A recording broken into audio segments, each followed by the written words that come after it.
Doctor சொல்றாங்க, அயலி உங்க அம்மாவுக்கு ஷாக் ட்ரீட்மெண்ட் கொடுத்தா உடனடியா கான்சியஸ் வர சான்ஸ் இருக்கு. பட் அதுவும் 50% தான் சொல்ல முடியும். அந்த ப்ராசஸ் ரொம்ப டேஞ்சரஸ். அதனால உங்க அம்மாவோட உயிருக்கு ஆபத்து கூட வரலாம். ஐலி சொல்றாங்க, நோ நோ நோ டாக்டர், என் அம்மாவுக்கு எதுவும் ஆயிடக்கூடாது. டாக்டர் சொல்றாங்க, அப்படின்னா உங்க அம்மாவுக்கு நேச்சுரலா கான்சியஸ் வர வெயிட் பண்ணி தான் ஆகணும். அயலி காஞ்சனாவை பாக்குறாங்க. கண் கலங்கிக்கிட்டே காஞ்சனாவை தொடுறாங்க. அம்மா எப்பமா வருவ?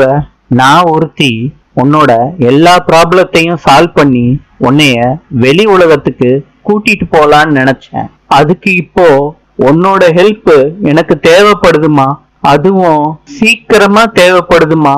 நீ சீக்கிரத்துல எழுந்து வந்தாதாம்மா எல்லா பிரச்சனைக்கும் முடிவு கட்ட முடியும். உன்னோட எதிரி இப்ப எனக்கும் எதிரியா இருக்கான். சிவா அயலி பேசுறத கேட்டுட்டு வருத்தத்துல இருக்காரு. நாளை சந்திப்போம்.